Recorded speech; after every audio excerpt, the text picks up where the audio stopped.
Aleluia. Toda honra, toda glória seja dada ao Senhor. Cumprimento os irmãos com a paz do Senhor. Cumprimento os irmãos com a paz do Senhor. Quantos estão felizes hoje aqui? Deixa-me ver. Escolha uma pessoa bonita do seu lado e dê um sorriso para ela. Ficou difícil? Se ficou difícil, pode olhar para mim aqui e sorrir, ok? Os que estão assentados, vamos estar em pé, por favor. Estou muito feliz em poder estar aqui mais uma vez. Enquanto o convite não chegou, eu não sosseguei. Eu falei, será que esse ano não vem?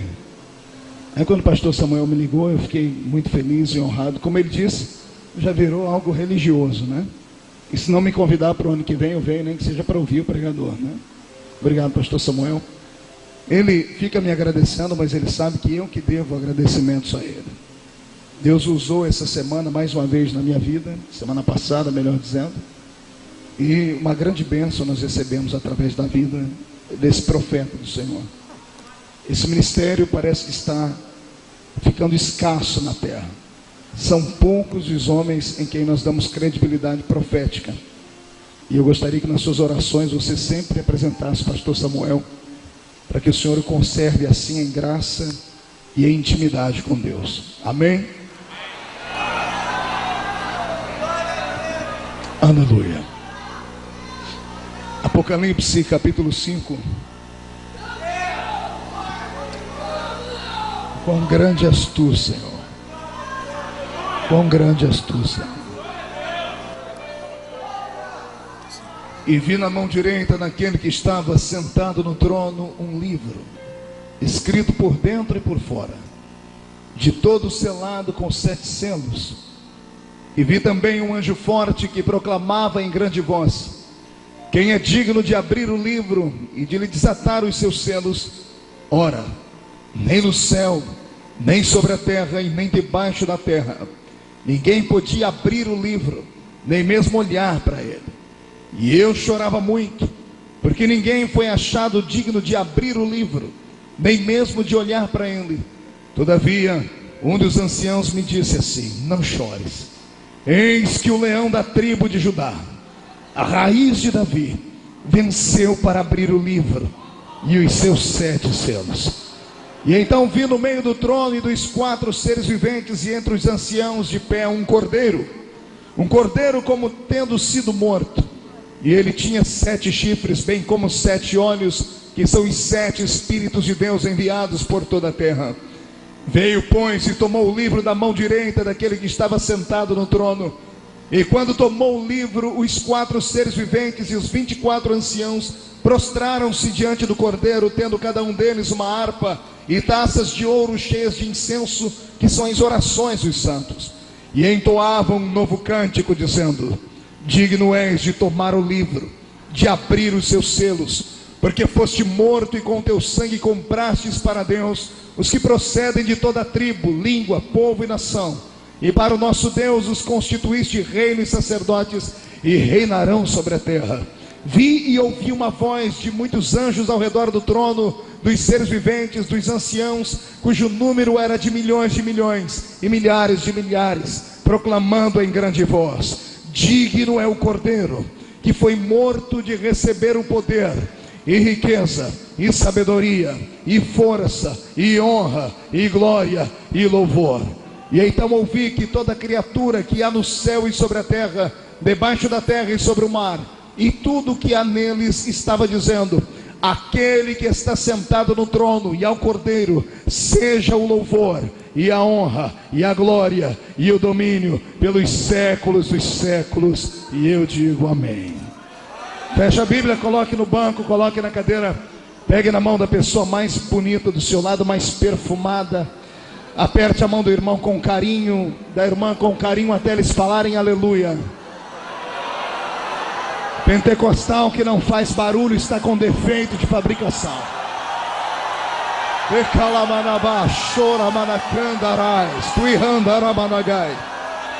Ah, eterno, eu te glorifico uma vez mais. E eu espero nesta noite contar com a sua ajuda para ministrar ao coração da sua igreja. Na medida em que eu estiver pregando, Pai, abra o céu sobre esta congregação e desabe a sua glória sobre todos nós, Pai. Cerque esta igreja, Senhor, e num raio de 5 quilômetros onde houver um demônio alojado, eu dou a esses demônios 5 segundos para desaparecerem daqui, porque se não sumirem, serão queimados pelo poder da sua glória que virá sobre nós. E o segundo pedido que faço, ó Deus, é um pedido de atrevimento.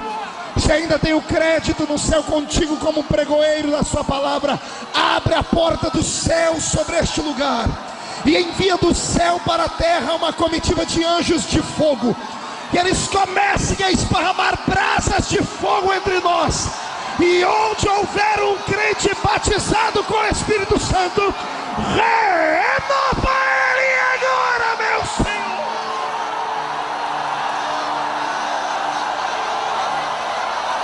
E andar abaixo e cantorou na basura e andar abacara macanda arabagai.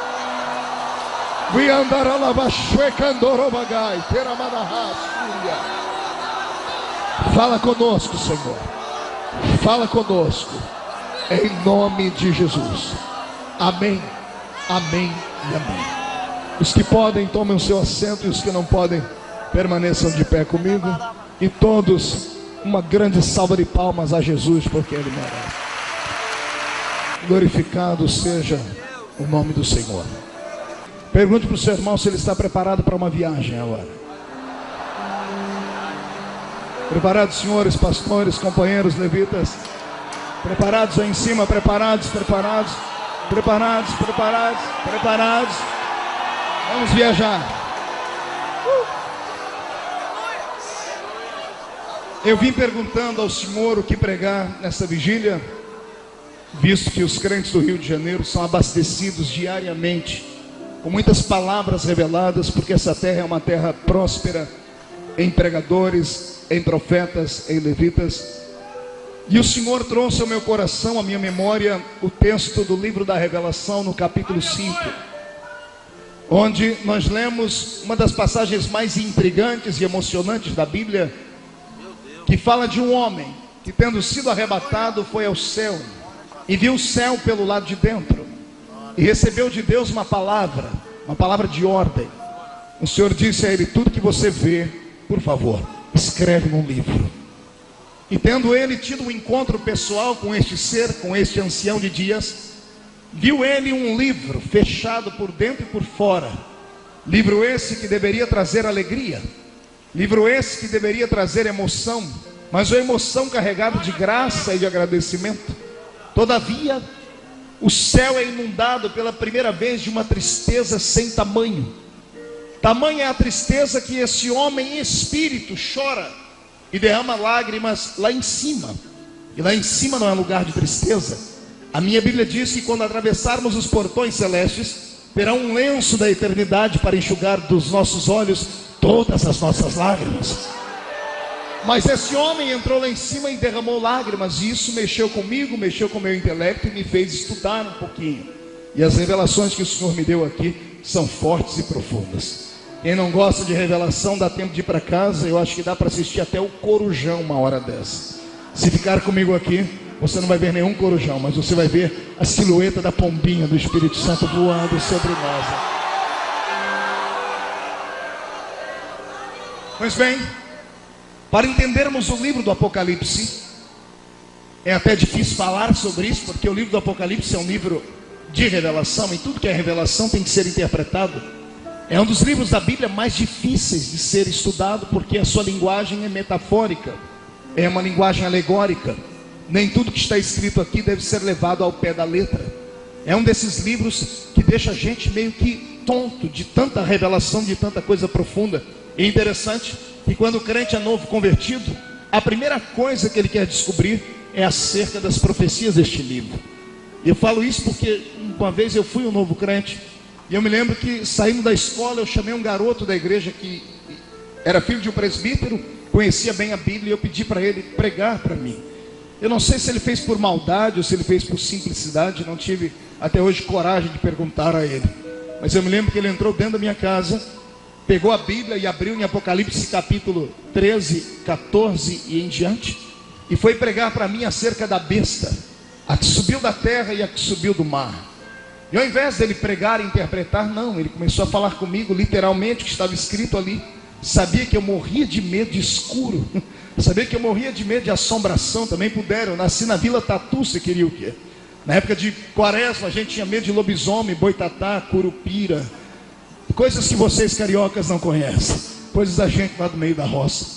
E ele começou a falar para mim: vai vir sobre a terra uma besta de 7 cabeças e 10 chifres, com boca de leão, pata de leopardo, corpo de urso.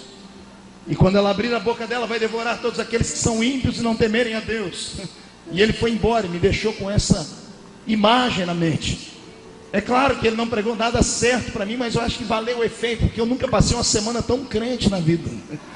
Também nunca passei uma semana com a luz acesa a noite toda como eu passei aquela, com medo de abrir a porta e encarar a besta. Depois de muito tempo eu vi que o irmão que falou comigo é que era uma besta, porque aquilo não tinha nada a ver, era apenas um texto que precisava ser interpretado.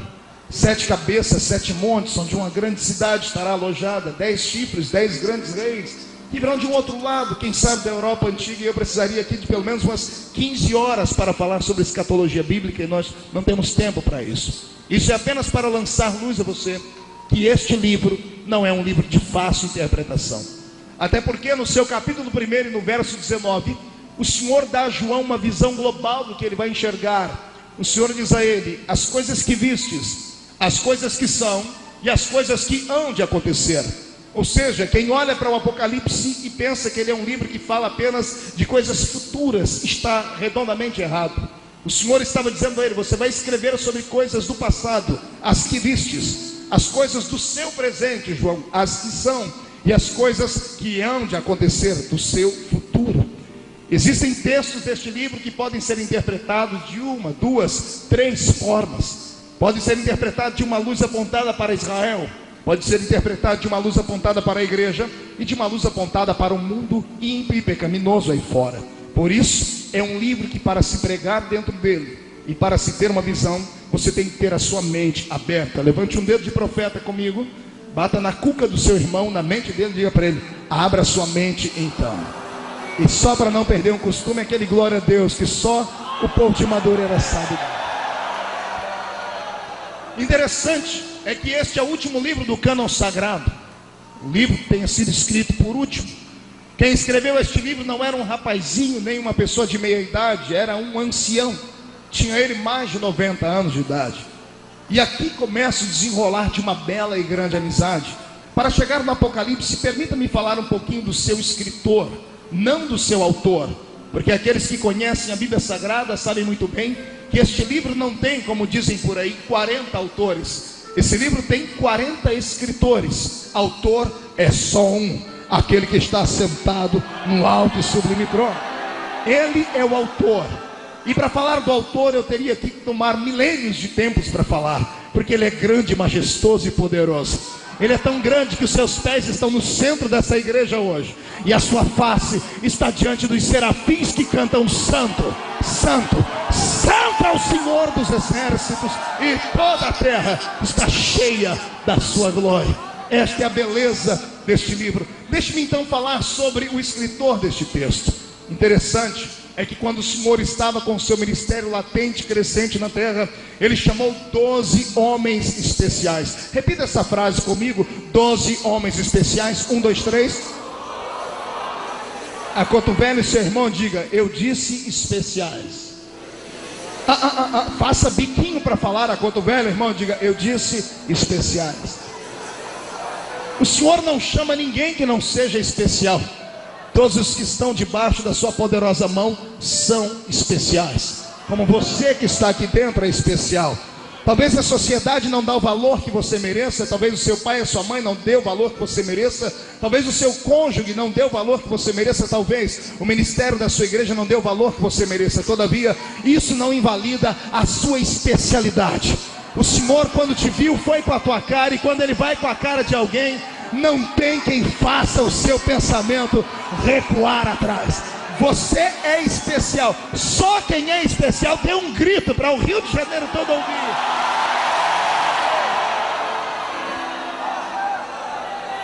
Agora, no meio dos especiais, existem aqueles que são mais especiais. Pastor Marco, calma aí, porque aí o senhor vai pecar, porque a Bíblia diz que Deus não faz acepção de pessoas, somos todos iguais. De fato, somos especiais para Deus de maneira idêntica no questão da salvação. Ele é salvador de todos, mas é Senhor de apenas alguns. Para salvar Ele não faz acepção de cor, de credo, de raça. Porém, para usar, aí Ele tem os seus xodozinhos. Aí Ele tem aqueles que são diferentes. E eles são diferentes, embora sejam especiais, são diferentes. São diferentes não porque Ele os fez diferentes, mas porque eles conquistaram a atenção dEle de uma maneira diferente. É como um pai que tem vários filhos. Eu tenho 3 filhas. Cada uma delas tem o seu peso, cada uma delas tem a sua beleza, cada uma delas tem o seu poder de persuasão para comigo que sou pai. Mas a menorzinha de todas, eu insisto sempre em contar a sua história. É a que mais me chama a atenção. Não porque ela seja mais bonita do que as outras, até porque as 3 são lindas, são muito parecidas com o pai. É uma beleza assim, incomum. São lindas, Karen, Kathleen e Camille. Porém, Camille, a menorzinha, é diferente. Um dia desses eu cheguei em casa, cansado, joguei as malas para o chão, estressado, e lá vem a pequenina, correndo, chegou perto de mim, se joga no chão, botou o joelhinho e as suas mãozinhas no chão, olhou para mim, com aquele olho desse tamanho, de jabuticaba, e disse assim: papai, olha o que eu fiz para o senhor. Eu falei: o que, Camila? Ela disse assim: miau. Miau. Eu disse: que isso, Camila? Ela disse: papai, eu sou o seu gatinho. E eu fiz aquilo que todo mundo faz com um gatinho que fica se esfregando na gente. Joguei as malas para o chão, botei o gatinho no colo e fiz um monte de carinho nela. Ela é tão esperta que toda vez agora que eu fico bravo com ela, quando eu vou levantar a voz para ela, ela se joga no chão assim: miau, papai, miau. Porque ela é inteligente. Olhe para o seu irmão e diga: filho especial tem que ser inteligente, tem que chamar a atenção do seu pai. Você está entendendo? É por isso que o papai do céu tem alguns que ele chama de amigo, que ele chama de queridos. Não é que Deus tem um carinho especial pela pessoa porque ela é melhor do que as outras. É que essa pessoa conquistou o coração dele de uma maneira carinhosa e diferente. É diferente, basta você olhar de um lado para o outro. Tem irmão na igreja que ele põe o pé dentro da igreja já orando em línguas. O cidadão não tem 2 dentes na boca para contar. Se tiver, é só 2 também, é o zagueiro e o atacante. Mas ele abre a boca orando em língua estranha. E o outro que é doutor, é mega empresário, chega na igreja e fica com a cara parecendo que foi batizado num pote de vinagre. Aí o outro recebe dom, revelação e glória. E o outro fica travado parecendo uma múmia. Aí o que fica travado parecendo uma múmia fica dizendo que aquele outro é maluco, é ignorante, é isso, é aquilo. Não é nada disso. É que aquele outro é esperto, é inteligente, conquistou a atenção do seu pai do céu. Eu quero te dar um conselho hoje. Chame a atenção do seu Deus. Chame a atenção dele. Faça alguma coisa que você vai fazer Deus ficar assim estupefato contigo. Eu sei que os grandes teólogos, pastor Samuel, ouvem essa mensagem e dizem assim: ignorante este pregador. Mal sabe ele que Deus não pode ser pego de surpresa. Não tem nada que o crente faça que Deus não saiba. Então não há como surpreender Deus. Você tem razão, teólogo. Mas deixa eu dar agora uma palavra de pai. Uma palavra de pai que quando vê o seu filho, sabe que o filho às vezes não pode pegá-lo de surpresa. Camille é outro exemplo. Às vezes eu estou com ela brincando e ela se esconde atrás da cortina, ou debaixo do sofá, ou atrás de alguma peça da casa. Eu sei onde ela está, mas ela está querendo me impressionar. Ela está querendo dizer que ela é sábia, inteligente e conseguiu se esconder. E eu, como um bom pai, não vou quebrar o coraçãozinho dela achando ela na hora. Qual pai aqui dentro nunca passou pelo filho atrás da cortina e disse assim: cadê meu filhinho? Onde ele se escondeu? Você sabe onde ele se escondeu. Mas só para deixar ele bem alegre, você diz: meu Deus, ele sumiu, e agora? E de repente lá sai a criaturinha pequenininha com o olhinho brilhando de trás da cortina, agarra você e diz assim: papai, te peguei, mamãe, te peguei. E o pai e a mãe fingem que tomou um susto: oh, você me tomou de surpresas. Papai do céu é assim. Ele está só esperando você se esconder atrás de uma cortina, enfiar debaixo de um banco. Ele quer que você surpreenda ele, mesmo sabendo que ele não pode ser pego de surpresa. Ele quer uma declaração de amor nesta madrugada. Eu te convido a desafiar o seu Deus com o seu coração. Quem crê nisso, jogue a mão para cima e dê um grito de glória.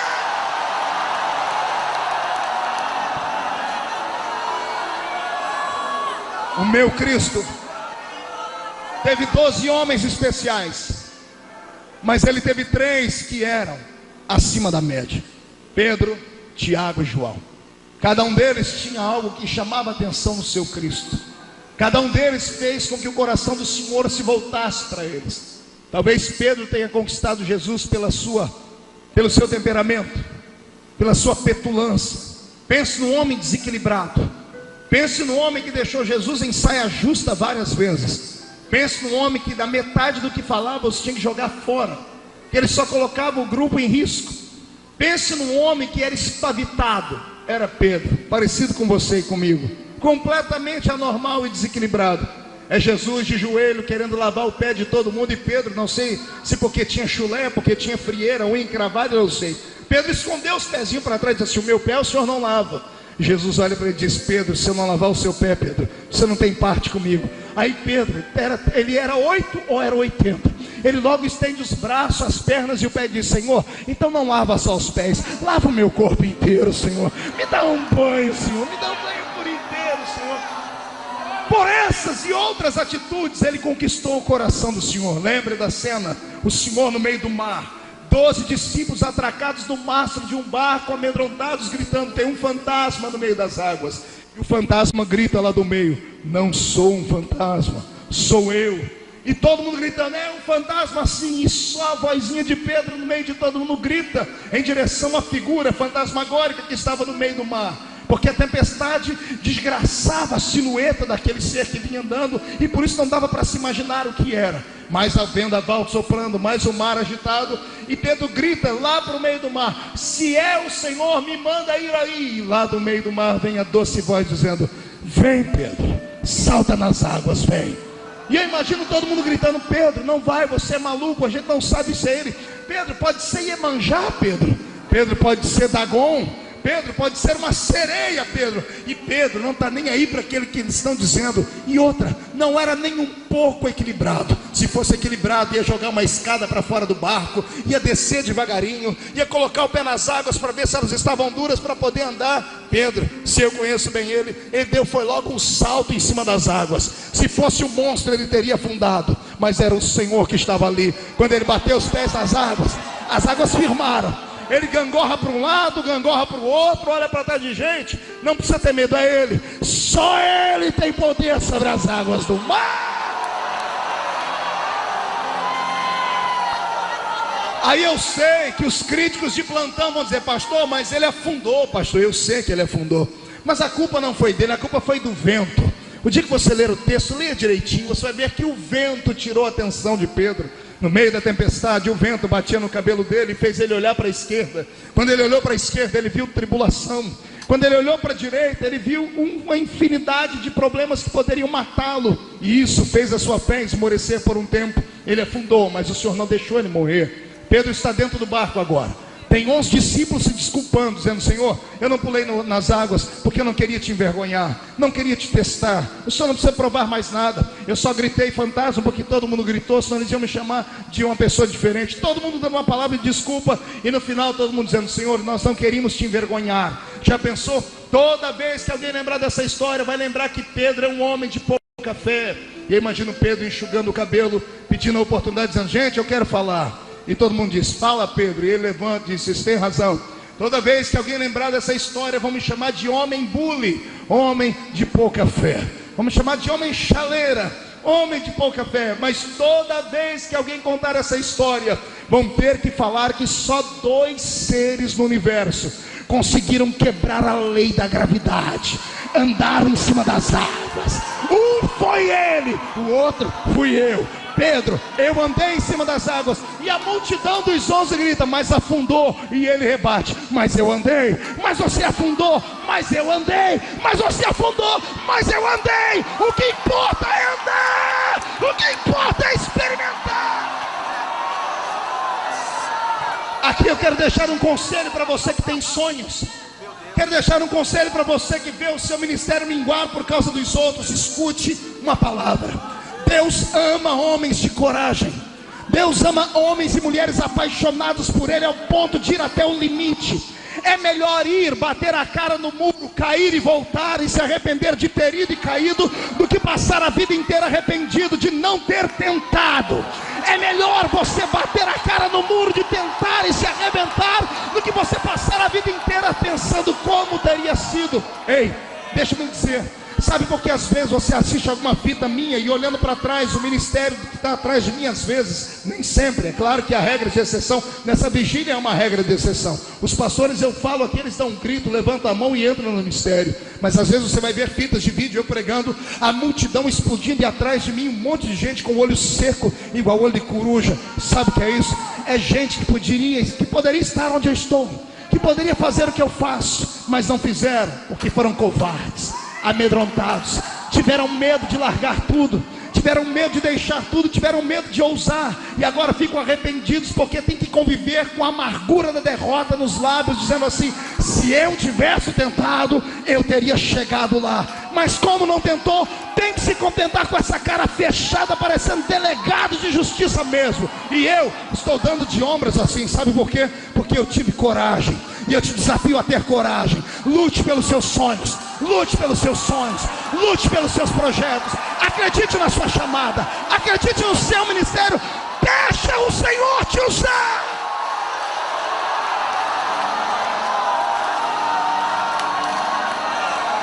Este foi Pedro. Entre os 12, Pedro teve um lugar de destaque. Ele virou amigo do Senhor. Eu separo assim, seguidores e amigos. Tinham homens que só seguiam o Senhor, outros se aproximaram dele em forma de amigos. Um outro foi Tiago, também puderam. Tiago era um evangelista daqueles arretados. Foi pregar numa cidade, eu não sei se não deram oferta para ele, porque evangelista só fica na carne quando ninguém dá oferta para ele. Eu sei que ele voltou para Jesus e falou: Senhor, não me receberam bem naquela cidade. Eu posso orar para cair fogo e destruir a cidade inteira, Senhor? Jesus olhou e falou: claro que não. Mas Jesus gostou da atitude dele. Falou: esse camarada tem coragem.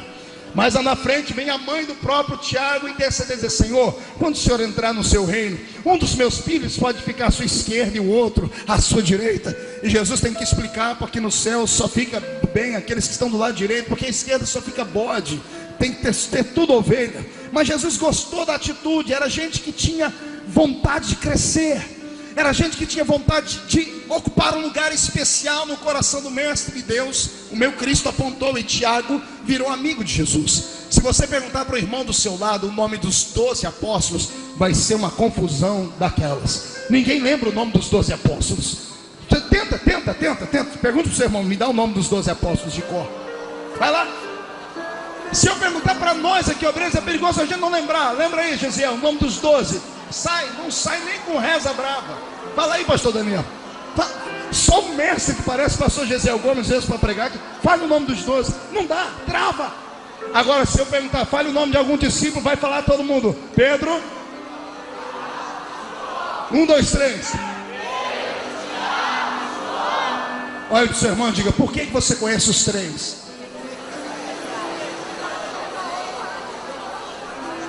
Por quê?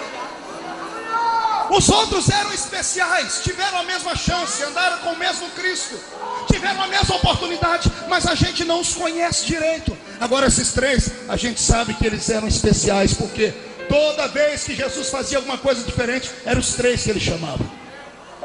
Quando o Senhor foi se transfigurar no Monte Tabor, quando Moisés e Elias vieram recepcioná-lo, o Senhor levou só 3. Quem era? As últimas 18 horas de Jesus, que foram horas complicadas de perturbação, onde ele foi julgado, pré-julgado e outras coisas mais. Ele levou 11 discípulos para orar com ele no monte. Porém, 3 se aproximaram dele até a entrada do jardim do Getsêmani. Só 3. Quem eram eles? E ele revelou para os 3 algo que não revelou para os outros. O que ele revelou?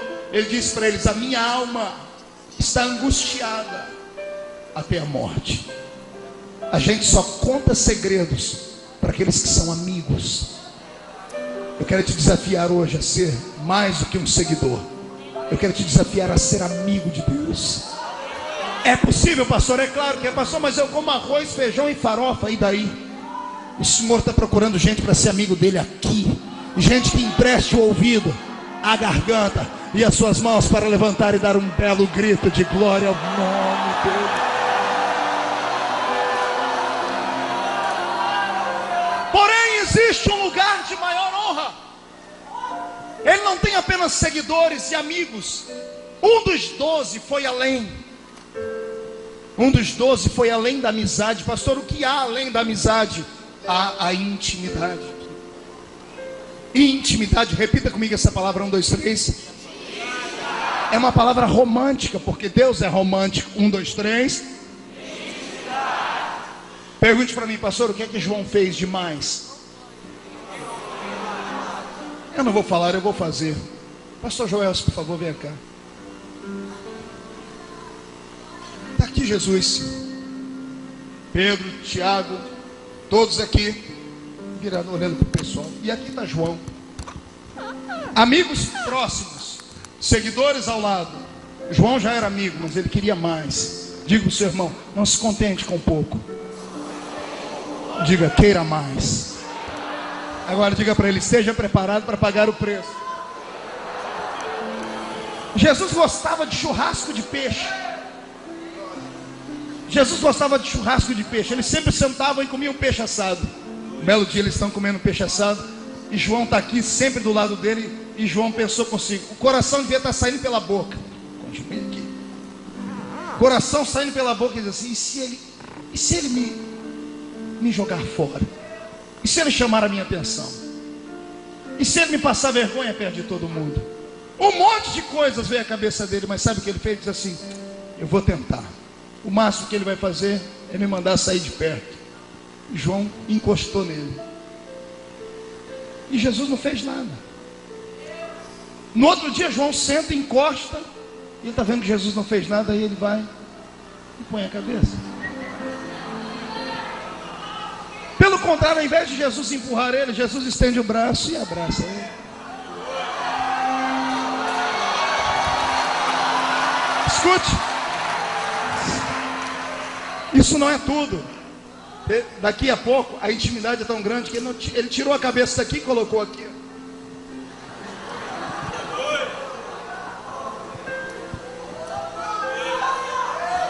Parece simples isso, não é? Pastor, só isso? Só isso? Imagine você sair daqui a pouco, parar perto de uma lanchonete dessa e encontrar 2 moços da sua igreja.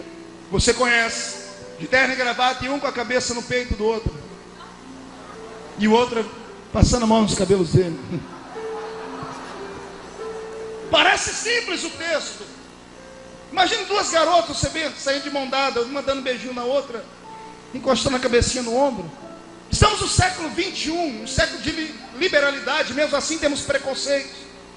Se nós temos preconceitos hoje, imagine há 2000 anos atrás, onde a pederastia, o homossexualismo, o lesbianismo era tratado à base da pedrada, a pessoa morria no meio da rua.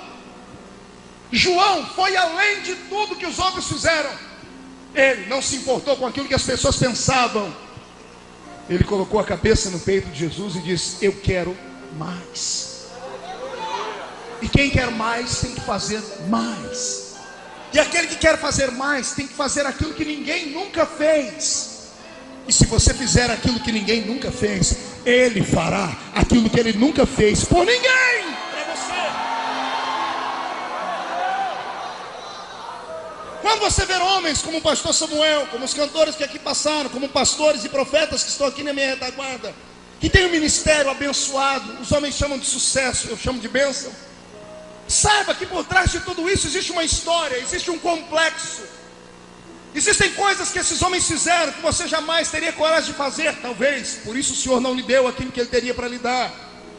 Eu não posso falar sobre o presente, da situação deles hoje, mas eu tenho certeza que o passado deles foi de dor, de luta e de sofrimento.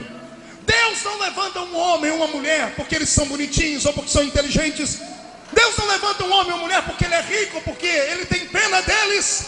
Deus levanta um homem ou uma mulher quando eles têm coragem de ousar, de serem atrevidos. Ai meu Deus, segura para você dar um glória a Deus mais forte. Deus é apaixonado por crente atrevido, por gente atrevida.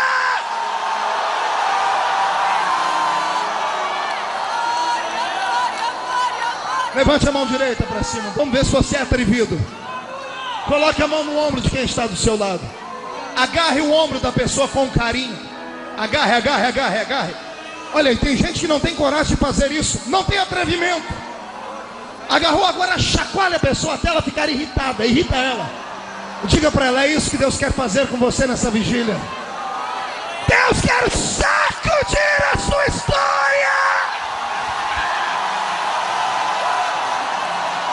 Deixa Deus te tocar.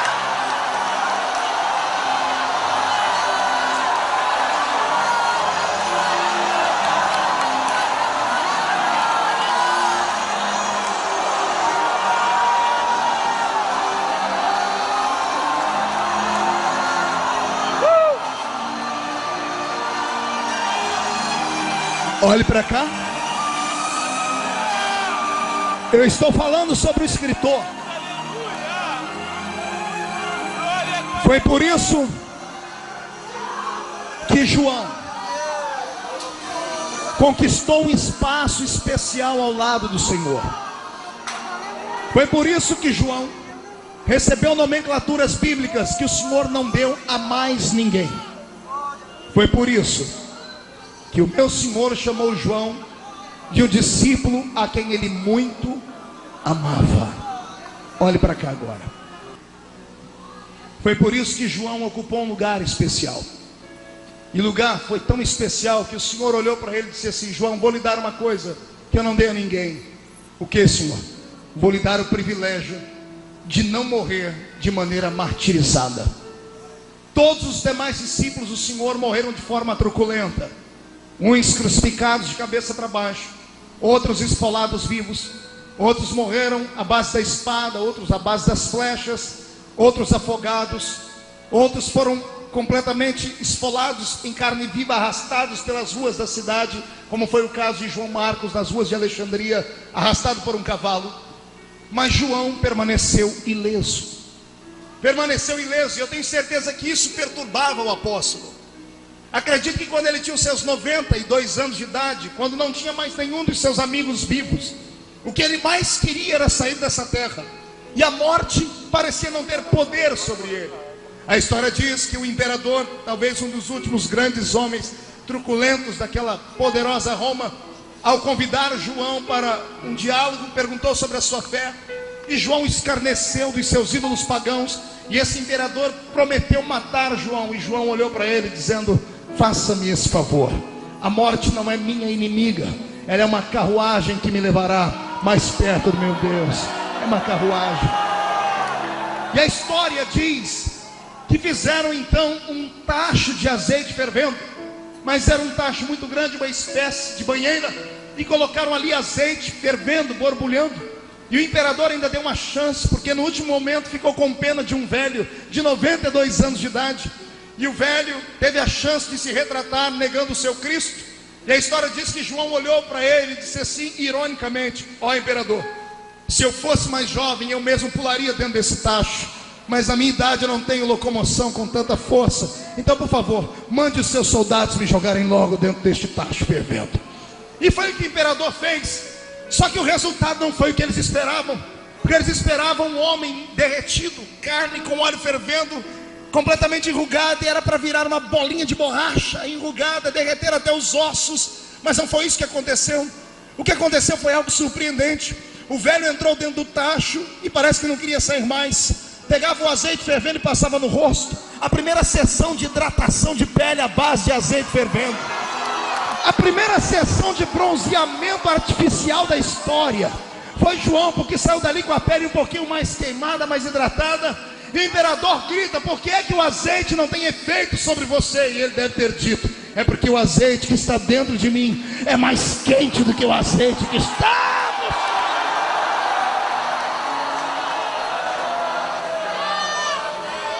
Como a morte não tinha força e nem vontade de levá-lo, jogaram ele na ilha de Patmos. Diga para o seu irmão: na ilha de Patmos. Vem comigo para a ilha. Chegue comigo nas portas daquela grande ilha. Uma ilha rochosa, infestada por bestas feras humanas, homens que eram malditos bruxos, que os imperadores não tinham coragem de tocar neles, e por causa dos seus crimes hediondos os lançaram naquela ilha. À esquerda e à direita apenas uma grande praia, à sua retaguarda um mar e você sem barco. Como na frente uma ilha rochosa e truculenta, à esquerda e à direita caminhos para se encontrarem com bestas feras, e atrás de você um mar. João não tinha para onde ir, e ele então está nos ensinando que quando não houver nenhum lugar para você ir aqui na sua frente, caia de joelhos, porque quando o crente bate os joelhos no chão, uma janela se abre no céu, e é ele quem diz: e então eu ouvi uma voz por detrás de mim, e virei para ver quem era. E de repente a surpresa, pastor, surpresa porque ele não era amigo de Jesus, sim, mas a surpresa foi grande, porque a última vez que João viu foi lá em Atos capítulo 1, e em Atos capítulo 1 ele viu um Cristo diferente daquele que ele está vendo agora. Ele viu um Cristo cujos cabelos ainda eram os cabelos da cor daquele Cristo que ele viu crucificado. Ele viu um Cristo usando roupas fabricadas na terra. Ele viu um Cristo com os olhos da cor dos olhos que ele era acostumado a ver aqui na terra. Por isso que aqueles irmãos que estavam ali vendo Jesus se acender e uma nuvem ocultar, não saíram correndo, porque eles viram que aquele era o Jesus ressurreto. Pastor, por que os homens no caminho de Emaús não conheceram Jesus? Porque eles viram um Jesus trucidado, eles viram um Jesus cadavérico, eles viram um Jesus ensanguentado, destruído, com mais de 460 cortes no seu corpo. E agora eles veem um Cristo num corpo ressurreto. Eles veem ele com saúde. Na cruz não havia beleza nenhuma para que o desejassem. Agora ele estava ali com seu corpo ressurreto. A última vez que João viu ele subir. E quando a nuvem ocultou, João não queria parar mais de olhar. Foi preciso 2 anjos aparecerem e falarem: ei, do jeito que ele foi, um dia ele vai voltar aqui também. E agora, 60 anos depois, olha o reencontro. Ele ouve uma voz, e quando ele vira para ver, não era mais aquele homem de cabelos castanhos. Seus cabelos agora eram brancos como a lã branca. Seus olhos não eram castanhos, eram como chamas de fogo. O seu corpo não está vestindo linho usado ou criado por mulheres que ali estavam, mas era um linho fabricado lá nas tecelagens celestes que existem lá no céu. Havia um cinturão de ouro que traçava o seu peito, e os seus pés reluziam como latão que saíra da fornalha, e da sua boca uma espada aguda de 2 fios dizia assim: João, sobe para cá, meu amigo, sobe para cá.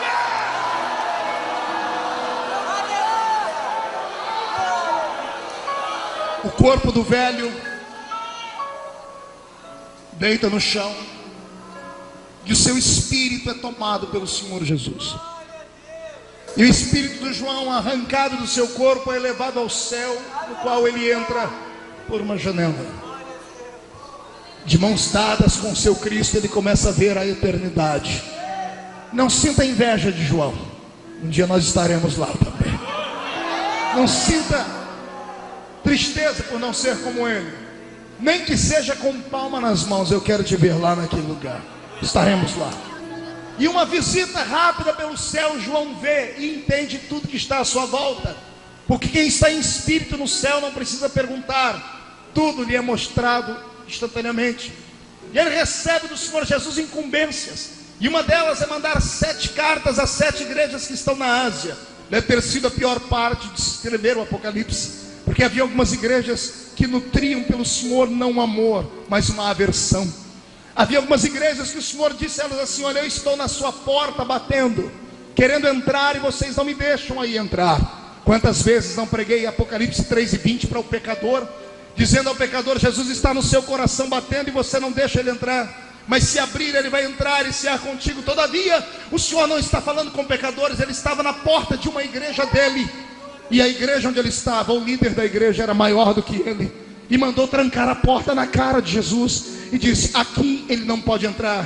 Mas o mestre, com a sua humildade, vive insistindo e batendo na porta dessas igrejas, dizendo assim: se abrirem a porta e voltarem pelo caminho correto, eu entrarei e voltarei a dar a minha palavra, e a ceia será entregue ao meu povo mais uma vez. Eu poderia aqui gastar mais 2 horas falando sobre igrejas que fecharam a porta de Cristo, mas não é essa a mensagem. Tem uma igreja pior do que essa. O Senhor está dizendo para João: João, há um trono nessa igreja maior do que a cadeira do pastor presidente. Há um trono nessa igreja que é o trono de Satanás. Satanás Às vezes o seu trono dentro da igreja. E o Senhor está dizendo: mas se esta igreja se voltar para mim, eu posso perdoá-la. O Senhor está dizendo que o coração dele está aberto para tudo. Depois do susto que João tem de saber que existem igrejas, ou existiriam igrejas talvez no futuro, onde o trono de Satanás estaria alicerçado dentro dela, porque doutrinas de demônios estariam sendo ensinadas aos seus fiéis. Depois de João ter enxergado que Cristo pode ser posto fora da igreja, o susto passa, e o Senhor diz a ele: agora eu vou lhe mostrar a eternidade. E João vê uma porta se abrindo, e ele entra dentro de uma grande sala. Venha comigo para esta sala agora. Quando ele entra dentro dessa sala, ele tem visões surpreendentes. Ele vê 4 animais, seres viventes, coisas que nós não temos aqui linguagem humana para tentar especificar. Ele vê ali dentro 24 anciãos. Mal sabia ele que 12 daqueles anciãos, um representava, porque a metade daqueles anciãos falavam sobre os 12 apóstolos que fundaram e alicerçaram a igreja de Cristo, e a outra parte dos 12 anciãos representavam cada uma das tribos de Israel. Ele viu ali os 7 Espíritos de Deus que o representam por toda a terra. Não que Deus tenha 7 Espíritos que saem um para cá, outro para lá, mas sim a plenitude do seu Espírito que possuiria toda a terra. Quando João tem toda essa visão cabalística, quando ele tem toda essa visão metafísica, quando ele tem toda essa visão mística do céu, ele fica embasbacado como eu ficaria. Porém a situação muda, e ele olha para frente e vê um trono, e sentado no trono está um grande ser, e este ser segura na sua mão direita um grande livro. E quando João olha o livro, ninguém precisa dizer a ele que livro era, porque em espírito ele enxerga o que significava aquele livro. E antes que ele dê um grito de glória a Deus, antes que ele dê um grito de aleluias, uma voz ecoa dentro daquela sala, um grande anjo dizendo: ninguém na terra, nem debaixo dela, nem em cima nos céus, foi encontrado digno de olhar para o livro, de desatar os seus selos e de ler o que estava escrito dentro dele. E nesse momento ele diz: e eu, João, chorava muito. Aqui começamos a pregação da palavra dessa noite. Que livro era esse? Que livro era esse que fez o ancião olhar para ele e chorar em espírito dentro do céu? Eu sei que alguns podem olhar e dizer assim: pastor, é simples. Nós sabemos que cada um destes selos, ao serem desatados, liberariam sobre a terra catástrofes, assim como as 7 taças, assim como as 7 trombetas tocadas. Parece que tudo com conexão 7 dentro do Apocalipse fala de desgraças e de misérias. Por isso eu disse que existem textos que têm mais de uma interpretação, e eu vou lhes dar apenas uma das interpretações deste livro. O que eu descobri me fez chorar muito de alegria, e me fez saltar e entender o choro do velho ancião. Quando ele olhou para aquele livro fechado por dentro e por fora, e um anjo gritando que ninguém podia abrir, ler ou desatar os selos, ou mesmo de olhar para o livro, eu entendi o choro de João. Aquele livro é o livro mais importante que existe lá em cima nos céus. É um livro escrito pela própria mão divina. É um livro escrito com uma tinta que não há mais em todo o grande universo. Não era um livro de acontecimentos futurísticos. Era um livro da vida. Era o livro da redenção da humanidade. Eu disse o livro da redenção da humanidade. E me choca ter que repetir 2 vezes a palavra redenção para ver um crente dar um grito de glória. Mas eu entendo. Vivemos uma época que ninguém mais prega sobre cruz, sangue, redenção, pecado, ou perdão de pecados na igreja. Vivemos uma época, José, onde só se fala de riqueza, de prosperidade, de possibilidades. Vivemos uma época onde os crentes entram dentro da igreja e parece que estão dentro de um consultório de um psicólogo, onde os pastores parecem querer mais tratar dos seus problemas de desequilíbrio emocional do que da sua alma propriamente dito. Vivemos uma época em que as pessoas vêm para a igreja para terem os seus egos massageados. Vivemos uma época em que os crentes vêm para a igreja para ouvirem as pessoas elogiarem, falarem como estão bonitinhos, como estão fofinhos, como estão transitando dentro da igreja de uma maneira tão bela. As pessoas querem os holofotes, querem o brilho, querem ser destaques. Ninguém mais quer cruz. Querem um evangelho desproporcionado, não querem mais compromisso. querem um evangelho prostituído, um evangelho adulterado. Não querem mais falar sobre peso, não querem mais falar de renúncia, não querem mais falar de dor, não querem mais saber que Satanás está aí para atormentar, não querem mais que os seus pecados sejam expostos, não querem mais que ninguém fale o que eles têm que fazer ou o que eles devem fazer. Cada um é dono do seu próprio nariz. Por isso a palavra redenção parece que não tem mais poder. Mas esta madrugada, na vigília de Madureira, eu quero resgatar a essência desta palavra, e quero falar que sem a redenção nós não somos nada. Escute, sem Deus eu não sou nada, e sem a redenção eu não sou ninguém. Sem Deus você não é nada, e sem a redenção você não é ninguém. É claro que para levar você ao contexto dessa palavra, eu teria que falar que redenção é quando alguém olha para você e vê que você não tem forças para ir a um lugar ou para carregar algum peso, e a pessoa troca de lugar com você. Redimir alguém é você salvaguardar a pessoa, se colocar no lugar dela ou pagar a dívida dela. E como a palavra redenção não está mais em uso, eu tenho que usar a própria Bíblia para te fazer lembrar. Vou te explicar o que é redenção com um texto bíblico. Imagine você com uma doença incurável agora, mas a doença é tão tenebrosa que você não tem mais nariz para respirar, porque a cartilagem apodreceu, as suas orelhas já não existem mais, a sua língua está purulando pus, os seus dedos, as suas articulações já não se mexem, você não tem unhas porque as unhas apodreceram, você está agora suando sangue, você está agora transpirando pus, você está fedendo, seus cabelos estão caídos, e você parece mais uma figura que saiu de um filme de terror do que um ser humano. Pior não é isso, não tem ninguém para repartir essa dor, porque a sua família te abandonou, e antes de te abandonarem, você ainda teve que pegar na alça de 10 caixões e enterrar 10 filhos com a sua própria mão. E de reconhecimento de riqueza, você não tem mais nem casa para morar, você está no meio das cinzas. Os seus amigos vieram te confortar e acabaram perdendo a paciência e te falaram que você está em pecado e tem pecado escondido.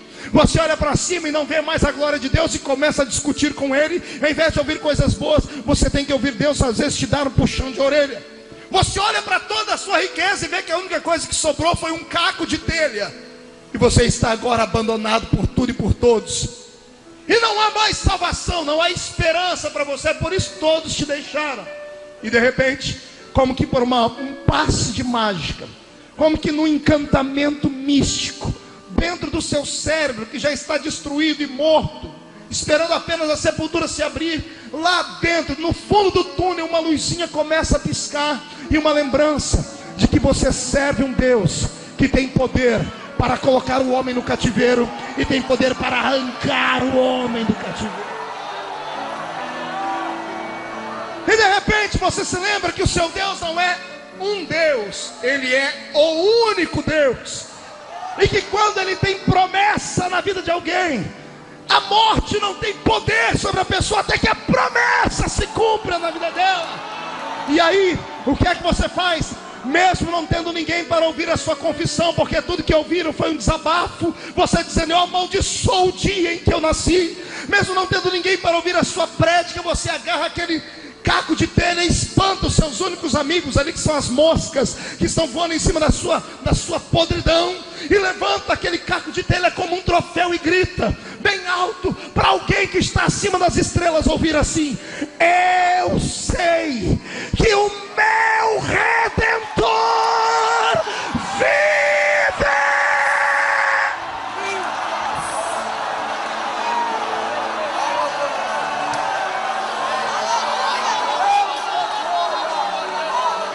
E de repente, a pele que estava podre fica como a pele de uma criança.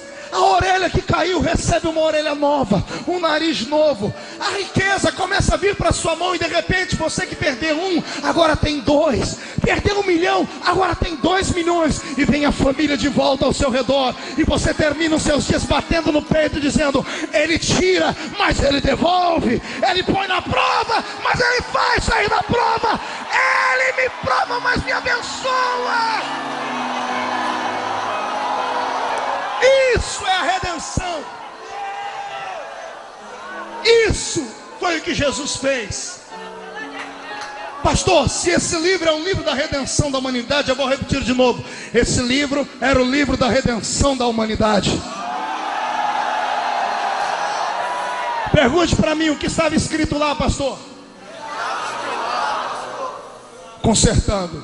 O que está no presente escrito lá, pastor? Puxa a barriga, estufa o peito, faça um sorriso bem grande.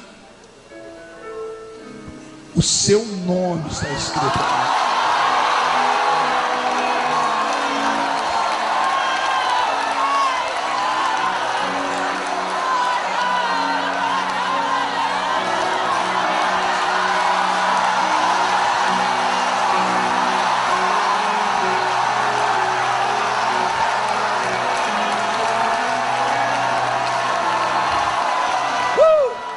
Pastor Marco, não entendi uma coisa, pastor. Pergunte.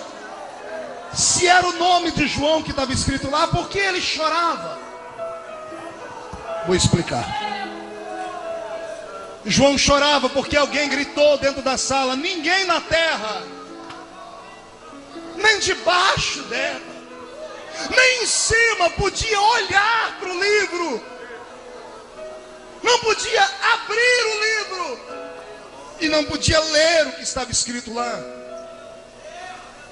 E João disse: e eu chorava muito, porque como aquele livro era o livro da vida,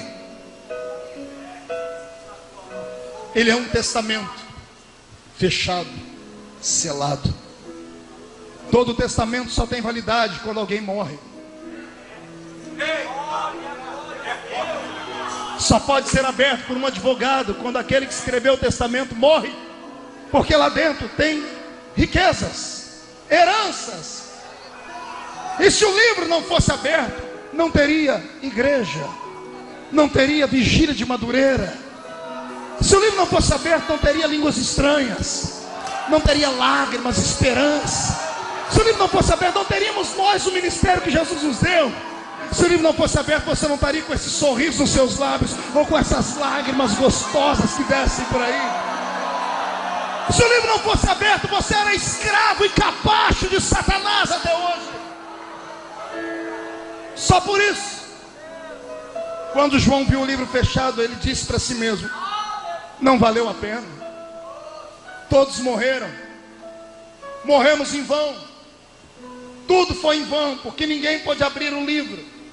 Quantas e quantas vezes em cultos missionários eu não preguei sobre Isaías 6 e 8, usando o texto de forma profética missionária, dizendo: o Senhor está perguntando a quem enviarei. Quando eu descobri a complexidade, a revelação deste capítulo, eu chorei muito, porque Isaías está apenas falando aquilo que ele ouviu Deus dizer na eternidade. Deus veio sobre a terra de Gênesis a Malaquias, 5 dispensações: inocência, consciência, governo humano, patriarcal e lei. Em cada uma delas Deus tentou conquistar o coração do homem e não conseguiu. Quando o Senhor retorna para o seu trono, no final da época da lei, Ele senta no seu trono, põe as mãos na cabeça, olha para a humanidade perdida e grita: e agora? A quem enviarei? Quem há de ir por nós? Porque na terra, nem embaixo dela, nem em cima, ninguém podia. E como ninguém podia, estávamos condenados. E quando lá no céu, aquele que estava à direita do Pai viu a gente ser condenado, ele se levantou, colocou a mão no ombro do Pai, deve ter pedido: calma, Pai, eis-me aqui,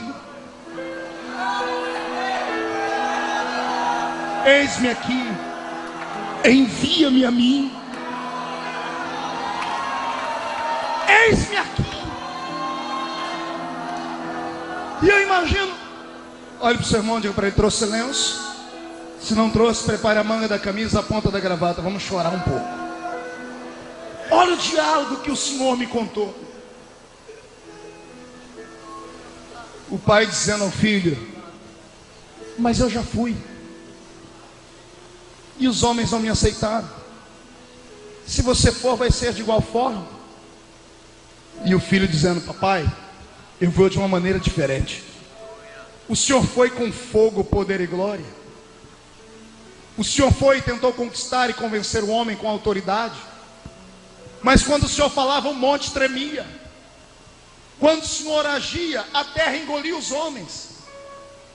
Os homens não temiam ao Senhor, os homens tinham medo do Senhor. Pai, tem alguma coisa neles que nós não entendemos. E eu imagino Jesus dizendo ao Pai: Pai, nós criamos o frio, mas nunca sentimos frio. Nós criamos a dor, mas nunca sentimos a dor. A solidão, mas nós nunca sentimos solidão. Nós criamos o desespero, mas nós nunca sentimos o desespero. Nós criamos a fraqueza, a fome, a sede, mas nós nunca sentimos que somos divinos, eternos. Está faltando alguma coisa, a gente precisa entendê-los. E para entender só tem um jeito, Pai. Eu tenho que ir e ser igual a eles. Eu vou lá testar. Eu vou lá tentar entender o que eles passam. E depois eu volto para contar para o Senhor como é que é. E é Paulo quem explica: Ele mesmo sendo Deus, não tem por usurpação ser igual a Deus.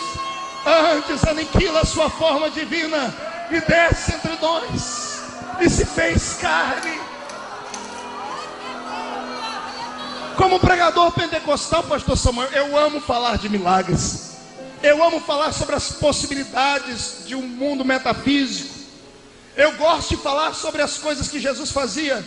Até gosto às vezes de brincar. Quer me deixar feliz? Um dia desse uma cantora me convidou para fazer uma voz, aquelas vozes fortes, num livro, num CD dela do hino de Lázaro, para fazer Jesus chamar Lázaro. Eu amo fazer aquilo. Jesus de frente da tumba, manda todo mundo tirar a pedra e grita: Lázaro, sai para fora. É lindo isso. É lindo falar de alguém que anda em cima das águas, que chega perto de um cortejo fúnebre e para. Ninguém nunca parou um cortejo fúnebre na história, só ele. E alguém diz: não pode dizer, eu posso, porque eu posso dar vida àquele que está dentro do caixão. Sai daí! Eu amo falar sobre isso. Mas você quer ver eu ficar feliz? É eu ver o meu Jesus chegar e sentar perto do poço de Jacó, tirar a sandália do pé, apertar o seu pé porque está vermelho, empoeirado, limpar o suor e dizer assim: meninos, eu estou com a sede, queria beber um pouquinho de água. E ninguém tem caneca d'água para tirar a água do poço. E vem uma mulher que era inimiga da nação dele, e ele esquece o negócio de inimizade, assim: ô moça, me dá um pouquinho de água porque eu estou com sede. Porque aqui eu me identifico com ele. Ele sentiu sede. Ele sabe a agonia de alguém sentir sede. Ele sentiu fome. Depois dos 40 dias de jejum, a Bíblia diz assim: e tendo terminado o jejum, ele sentiu fome. Sabe como eu amo quando ele entra dentro do barco e diz assim: gente, eu vou deitar ali na polpa do barco e vou descansar um pouquinho, que eu estou cansado. Por que os outros não foram descansar também? Eles não andavam juntos? Eles tinham só uma diferença. Depois de uma grande cruzada evangelística, os discípulos iam fazer churrasco e ele subiu um monte para orar. Talvez o sucesso de Jesus seja esse, diferente do nosso. Quando nós temos um sucesso, a gente quer fazer uma festa. Vamos para restaurante comemorar, abrir uma Coca-Cola. Toda vez que ele fazia alguma coisa, não, Sérgio, ao invés de fazer uma festa, ele ia para o monte, se isolava e ia orar. Aí ele estava cansado, deixa eu descansar um pouquinho. Sabe onde eu amo?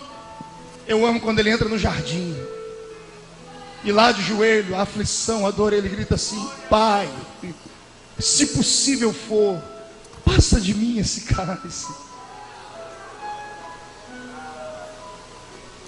Sabe onde eu amo? Quando ele está pregado na cruz e olha para o céu, e o céu se abre, e ele vê Deus de costa. E para não deixar os discípulos desviados, ele ora numa língua extinta. Ele olha em aramaico: Eloi, Eloi, lama sabachthani. Deus meu, por que me abandonaste? Não foi essa a sua oração essa semana? Não é isso que a gente passa? Quando Judas foi chegando para dar um beijo nele, ele agarrou Judas e deu um beijo nele de novo e disse assim: amigo, eu sei o que você está fazendo, faz rápido. Ele entendeu o que é sofrer, o que é ser traído, o que é ficar sozinho, o que é gritar os amigos: vamos orar, gente, não puderam orar um pouquinho comigo?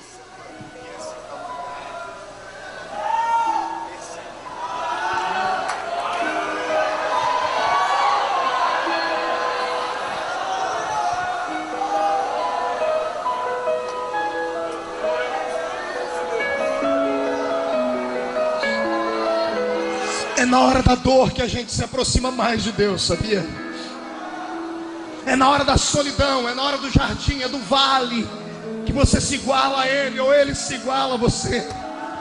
É por isso que Ele não suportava ninguém chorando. Ele entrava no meio da história e trazia alegria. É por isso que toda vez que você chora, alguém lá em cima intercede por você com gemidos inexprimíveis.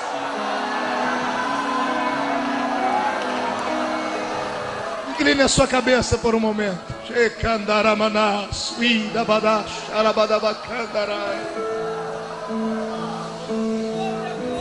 Ah, Deus, 2006 não foi um ano muito fácil. Tem alguns que vieram nesta última vigília em busca, Pai, do milagre, porque as suas últimas forças estão indo embora. Tem alguns em casa ouvindo pelo rádio que não puderam nem se levantar de tanta dor e angústia. Alguns vão querer riscar esse ano da sua agenda. Tem gente aqui dentro que não deu glória a Deus ainda, não é porque não quer, Pai. Só eles sabem o vale. Só eles sabem o peso da cruz, da humilhação, da calúnia, da perseguição. Mas eu fico feliz porque eu sei que o Senhor sabe quanto isso dói. E talvez seja por isso, Pai, que a Bíblia diz que o choro dura uma noite, mas a alegria vem pela manhã.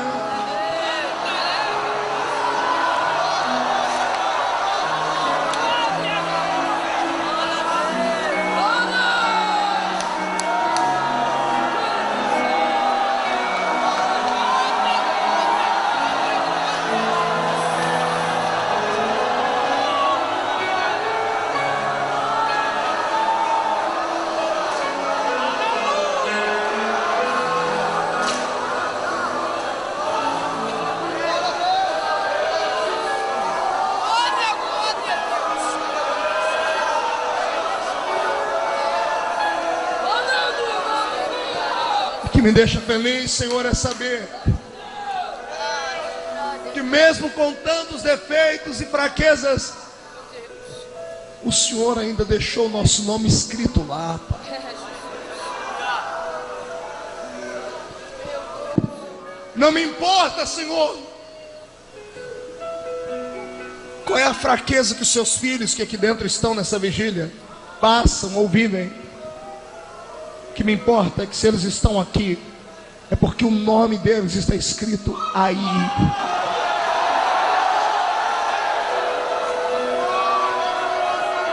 Te convido a erguer a sua cabeça e a dar um grito de glória a Deus, porque você é um campeão da natureza.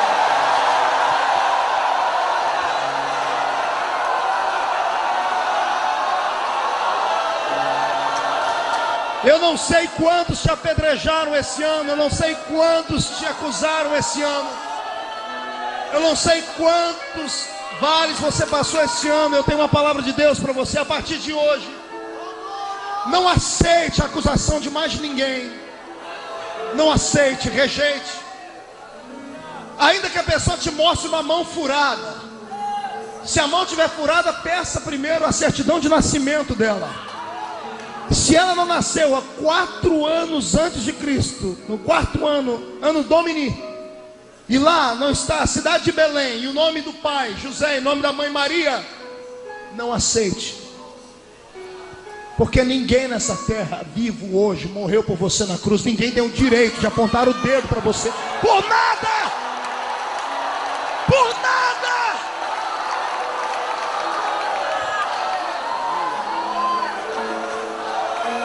Aleluia, Deus. Eu vou lhe falar uma coisa hoje, por favor, escreva para você sair daqui não andando, voando hoje.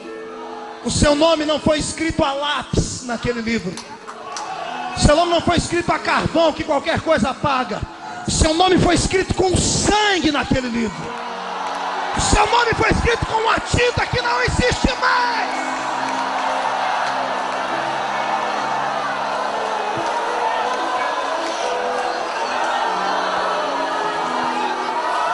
Apagam o nome da pessoa com tanta facilidade. Não tem uma matéria que apague o sangue.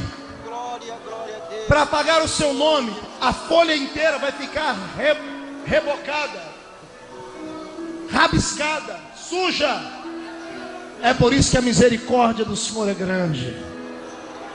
É por isso que eu venho te dizer hoje que não me importa se esse ano você caminhou o ano inteiro caído no chão. A palavra profética é que o ano que vem é 2007. E o número 7 é o número da perfeição em todas as áreas. Escute aí. A minha Bíblia diz que o justo cai 1, 2, 3, 4, 5, 6, 7. Mas na 7ª vez o Senhor o põe de pé. Ano que vem é o ano do Senhor te colocar de pé.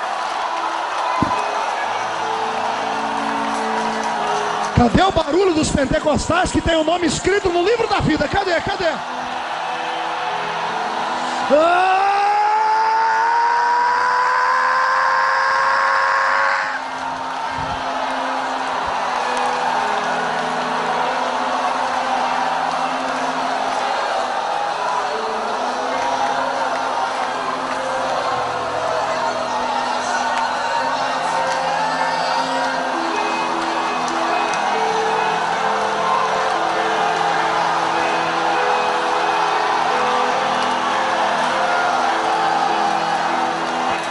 Satanás, esse é o grito dos nomes que estão escritos naquele livro.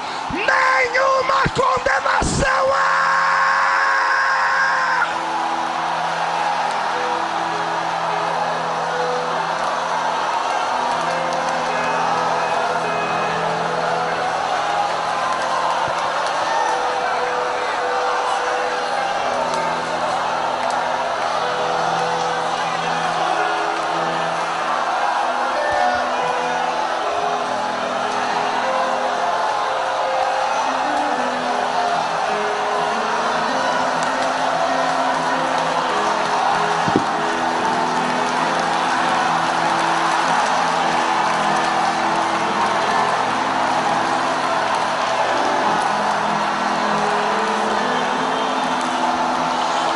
Cai fora, Satanás!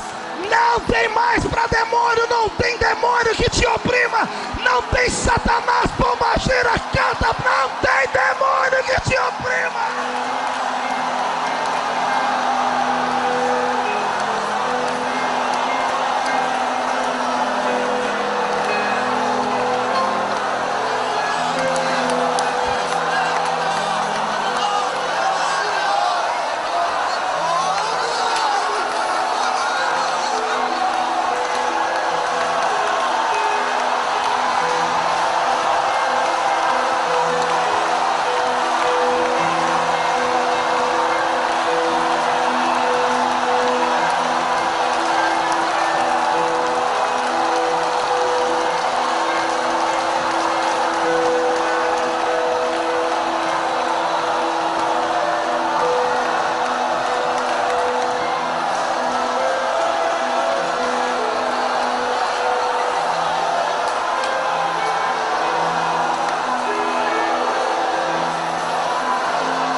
Em nome de Jesus.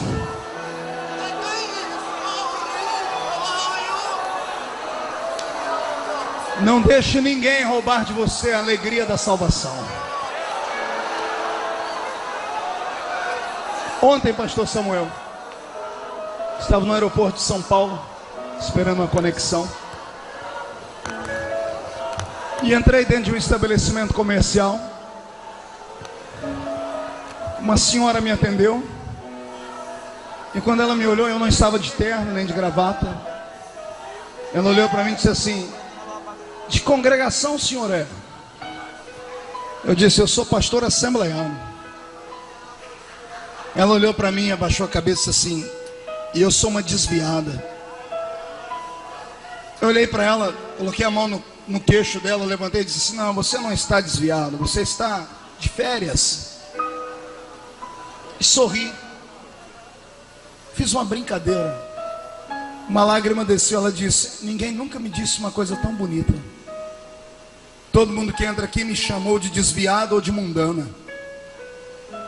Eu disse: se você fosse desviado ou mundana, o espírito que está em ti não testificaria com o espírito que está em mim.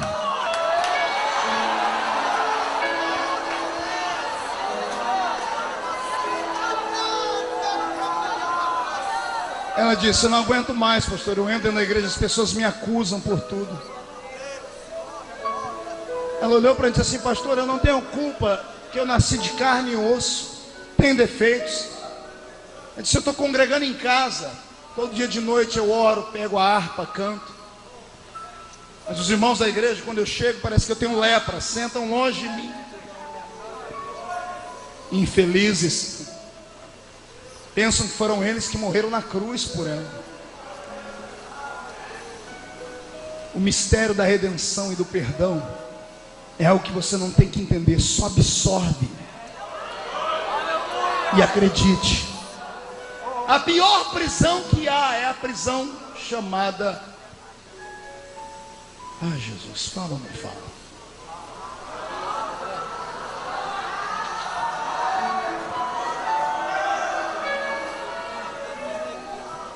A prisão imposta pela religião, a prisão da alma. Quando cativamos aqueles que deveríamos libertar, quando oprimimos aqueles que deveriam estar livres, quando vamos pregar o evangelho para o pecador lá fora, nós temos uma paciência e um amor tão grande: venha do jeito que você está. Aí conquistar aqui dentro, servindo a Deus, gente, você não presta, não vale nada. É um mundano, é um miserável.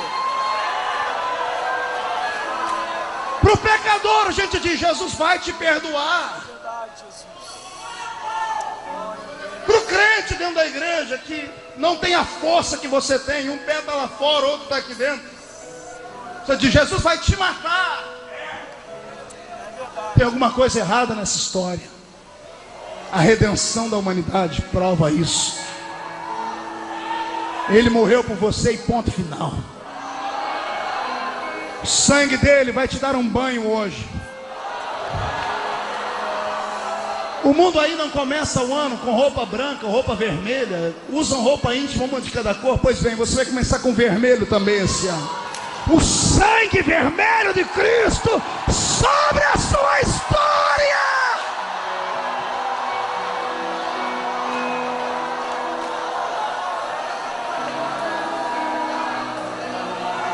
E eu vi uma voz que dizia: ninguém na terra, nem de baixo, nem em cima, podia olhar o livro, desatar os seus selos e ler o que estava escrito lá. E eu, João, chorava muito, até que um ancião se levantou e veio até mim e disse: João, não chores. Olhe para o irmão do seu lado, passe a mão nas costas dele e diga assim: não chores. Não, diga com mais força, diga: não chores.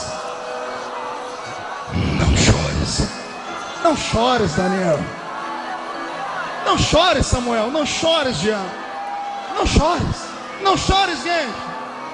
Não chores. Não chores. Por que não chorar? João, já encontramos o campeão, o dono do testamento, João. Olha ele ali, João. E João dizia: eu virei para ver, e lá estava ele. Qual o nome dele?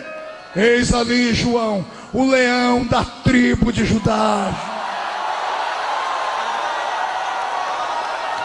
Eis ali, João, a raiz de Jessé, João. Quem está sentado, fique de pé, pegue na mão do seu irmão. Feche os seus olhos. Veio, pois, e tomou o livro da mão direita daquele que estava sentado no trono. E quando tomou o livro, os 4 seres viventes e os 24 anciãos prostraram-se diante do Cordeiro, tendo cada um deles uma harpa e taças de ouro cheia do incenso, que são as orações dos santos do Rio de Janeiro, que estão na vigília de Madureira. E entoavam um novo cântico, dizendo: digno és de tomar o livro e de abrir os seus selos, porque foste morto, e com teu sangue compraste para Deus os que procedem de toda a tribo, língua, povo e nação, e para o nosso Deus os constituíste reino e sacerdote, e reinarão sobre a terra.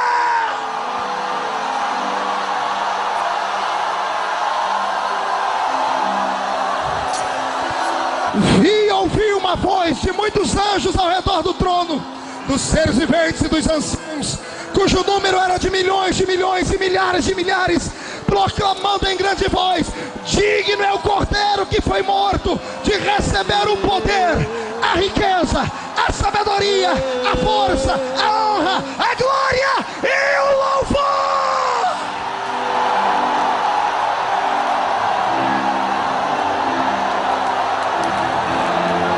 Levante as 2 mãos para o céu, chacoalhe elas. Faça uma tomada disso, cinegrafista. Chacoalhe suas mãos. Dê meia volta, escolhe alguém, fique cara a cara com ele ou com ela. Chacoalhe a mão sobre o seu irmão. Mão direita para cima. Chacoalhe sua mão. Grite comigo: em nome de Jesus. Em nome de Jesus. Todos os demônios que atormentaram a minha salvação, a minha família, a minha igreja, a minha vida em 2006, eu ordeno para a palma da minha mão agora. Feche a sua mão, feche. Levante lá em cima. Eu vou contar até 3. No 3 você vai jogar no chão e pisar em cima. 1. Você nunca mais será o mesmo, porque o seu nome está escrito lá. 1,5. Sua família está protegida. E ponto final. 2. O seu ministério vai crescer. 2,5. 2007 será o melhor ano da sua história. 3, jogue no chão, pise em cima. Ressuscito, eu quero de volta o que é meu. Sara-me, enquanto eu aceito em minha dor. Ressuscito e leva-me às águas tranquilas. Lava-me e refrigera minha alma.